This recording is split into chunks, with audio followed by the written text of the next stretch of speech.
جی الانا صاحب جو تھے وہ قائد اعظم کے سیکرٹری بھی رہے ہیں، آپ جانتے ہیں۔ سوال یہ ہے کہ اگر مادر ملت اس مسودے سے مطمئن تھیں تو انہوں نے اسے کتابی صورت میں چھاپا کیوں نہیں؟ یہ مسودہ دہائیوں تک ان کے کاغذات میں کیوں پڑا رہا اور پہلی بار ان کی وفات کے بعد کاغذات کی چھان بین کے دوران ہاتھ لگا؟ جس مسودے کو قائد اعظم اکادمی نے پروفیسر شریف المجاہد کی زیر نگرانی چھاپا اس میں تو یہ فکرہ موجود نہیں، لیکن جس مسودے کو پبلشر نے چھاپا اس میں یہ فکرہ موجود ہے۔ میری اس حوالے سے پروفیسر شریف المجاہد صاحب سے تفصیلی بات ہوئی تھی۔ ان کا کہنا تھا کہ میری تحقیق کے مطابق یہ بات سچ نہیں اور نہ ہی ایسی کسی بات کا سراغ عینی شاہدین کی تحریروں سے ملتا ہے۔ دوم، وزیر اعظم کے پروگرام کی اطلاع قائد اعظم کو اے ڈی سی نے دی تھی، نہ کہ مادر ملت نے۔ خیال یہ تھا کہ یہ کارنامہ جی الانا صاحب کا ہے، جو باوجود لیاقت علی خان سے ناراض تھے۔ جہاں تک میری طالب علمانہ رائے کا تعلق ہے، مجھے یہ بات صحیح نہیں لگتی، کیونکہ اول تو اس طرح کی غیر معیاری سازشی بات قائد اعظم کے مزاج کے منافی ہے۔ دوم، سارے دستیاب اور معتبر شواہد سے پتہ چلتا ہے کہ قائد اعظم اور وزیر اعظم لیاقت علی خان کے تعلقات دوستانہ تھے۔ سوم، قائد اعظم لیاقت علی خان کے راستے کا کانٹا تھے، نہ ان کے لیے کوئی خطرہ تھے کہ ان کی موت کا انتظار کرتے۔ سوشل میڈیا جھوٹ کی دکان ہے، لیکن مجھے بی بی سی کی سٹوری 14 جولائی 11 ستمبر محمد علی جناح کے آخری ایام نے اس وضاحت پہ مجبور کیا، کیونکہ بی بی سی کا اپنا مقام ہے، لیکن افسوس کہ بی بی سی کی یہ کہانی دلچسپ غلطیوں اور غیر مصدقہ مواد سے بھری ہوئی ہے۔ اس سے پڑھتے ہوئے میں ٹھٹک گیا، کیونکہ درمیان میں ایک تصویر سجائی گئی ہے جس کے نیچے لکھا ہے 15 اگست 1947 کو قائد اعظم دستور ساز اسمبلی سے خطاب کر رہے ہیں، حالانکہ 15 اگست کو دستور ساز اسمبلی کا اجلاس ہی نہیں ہوا تھا۔ اس کہانی کو پڑھتے ہوئے بار بار احساس ہوتا ہے کہ مصنف نے تحقیق کی بجائے سنی سنائی باتوں پر تکیہ کیا ہے۔ مثلا مصنف لکھتا ہے 14 جولائی 1948 کو کوئٹہ سے زیارت جانے کا مشورہ کس نے دیا؟ مادر ملت کے علاوہ قائد اعظم کے معالجین نے لکھا ہے کہ یہ فیصلہ قائد اعظم کا اپنا تھا، جس میں ہماری مشاورت شامل تھی۔ سب سے بڑا جھوٹ یہ ہے کہ جولائی کے آخر میں وزیر اعظم لیاقت علی اور سیکرٹری جنرل چودھری محمد علی بغیر اطلاع پہنچ گئے۔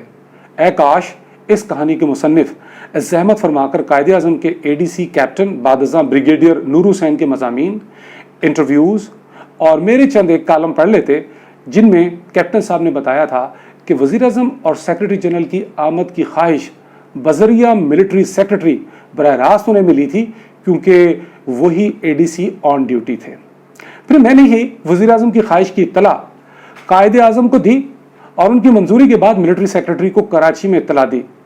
جس دن انہیں آنا تھا اس روز قائد اعظم نے مجھ سے ان کے بارے میں 1-2 بار پوچھا، جیسے وہ ان کے منتظر ہوں۔ اس روز خلاف معمول کھانے کا مینیو بھی قائد اعظم نے خود منظور کیا۔ اس روز میں ہی وزیر اعظم اور سیکرٹری جنرل کو قائد اعظم کے کمرے میں لے کر گیا۔ شدید کمزوری اور علالت کے باوجود قائد اعظم نے بازو اٹھا کر محبت سے ان کا استقبال کیا۔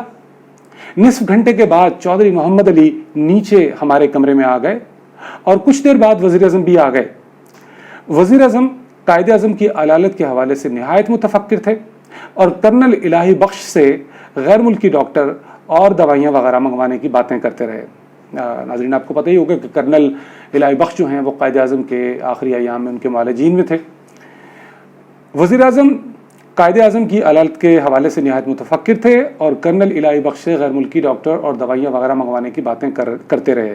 محترمہ فاطمہ جناح بھی تشریف لائیں اور ہم نے کھانا مل کر کھایا۔ کرنل الہی بخش نے بھی لکھا ہے کہ وزیر اعظم بہت فکر مند تھے اور بار بار کہتے رہے کہ ہمیں ان کی زندگی حد درجہ عزیز ہے، علاج میں کوئی کسر باقی نہیں رہنی چاہیے۔ یہ ایک ذمہ دار اے ڈی سی کا بیان ہے جو ہر قسم کے شک و شبے سے بالاتر ہے۔ بی بی سی کی کہانی میں بہت سی فروئی، بے بنیاد اور سنسنی خیز باتیں شامل ہیں۔ بمبئی کے ہندو ڈاکٹر پٹیل کے حوالے سے فریڈم ایٹ مڈ نائٹ نے جس کہانی کو اچھالا تھا وہ بھی تحقیق سے غلط ثابت ہو چکی ہے۔ سوال یہ ہے کہ اگر پٹیل نے قائد اعظم کو ٹی بی کا بتایا تھا تو وہ کوئٹہ اور زیارت میں اپنے پاکستانی معالجین سے کیوں اصرار کرتے رہے کہ ان کا صرف معدہ خراب ہے؟ وہ اپنے معالج کرنل الہی بخش یا ڈاکٹر ریاض کو اصل بیماری بتا سکتے تھے. ڈاکٹر پٹیل کے ایکس رے اور بیماری کے راز کی ساری کہانیاں محض رنگین افسانے ہیں کیونکہ قائد اعظم کو اپنی اصل بیماری کا علم ہی نہیں تھا. اسی طرح یہ بھی جھوٹ ہے کہ وزیر اعظم لیاقت علی خان 11 ستمبر کو قائد اعظم کے استقبال کے لیے ایئرپورٹ نہیں آئے. اس کے باوجود کہ قائد اعظم کی آمد کو پرائیویٹ رکھا گیا تھا، لیاقت علی خان ہوائی اڈے پر آئے اور جب ایمبولنس خراب ہوئی تو دوسری ایمبولنس آنے تک وہ وہیں موجود رہے. ایمبولنس کی خرابی نے لکھاریوں کو سنسنی پھیلانے کے لیے خاصا مواد مہیا کیا ہے. حالانکہ یہ غلطی انگریز ملٹری سیکرٹری کرنل نوئلز کی تھی، جس نے ڈاکٹر رحمان کے مشورے سے کراچی میں دستیاب ایمبولنس منگوا کر بہترین کا انتخاب کیا تھا اور دوسری ایمبولنس ساتھ نہیں بھجوائی تھی. گزارش ہے کہ اب 72 برس بعد قائد اعظم کی قدرتی وفات کو سنسنی خیز افسانوں کا موضوع بنانا چھوڑ دیجیے.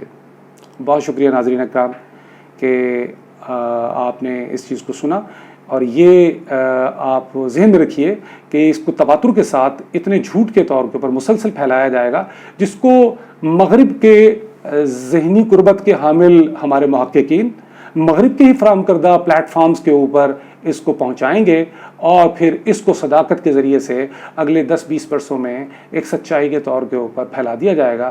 اور یہ کام تواتر کے ساتھ ہو رہا ہے کہ کسی قوم کی تاریخ کو مسخ کر دو، اس کے ہیروز کو گندہ کر دو، ان کے ہیروز کے بارے میں غلط چیزیں پھیلا دو. یہ کام پاکستان میں تو کم از کم بہت تواتر سے ہو رہا ہے. ممکن ہے کہ کہیں اور بھی ہو رہا ہو، لیکن اس پہ ایک نظر رکھنے کی ضرورت جو ہے وہ ہمیں یہ ہے، ہمیں یہ صرف غور کرنے کی ضرورت ہے. یہ طبقہ ایک ہی ہے، یہ طبقہ مغرب زدہ ہے. یہ تحقیق کے نام کے اوپر سازشی تھیوریاں پھیلاتا ہے، اور مزے کی بات یہ ہے کہ جب کوئی اور مقبول عام سازشی تھیوری ہو یہ اس کو غلط قرار دینے میں ایڑی چوٹی کا زور لگا دیتا ہے، لیکن خود سازشی نظریات پھیلانے میں کوئی کسر نہیں چھوڑتا.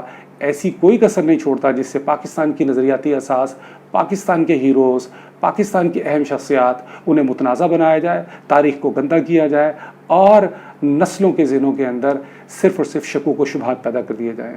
تشکیک بہت خوفناک عمل ہوتی ہے، اس سے بچنا بے حد ضروری ہے اور صداقت کی بات بتانا بھی بہت ضروری ہے. بہت شکریہ ناظرین.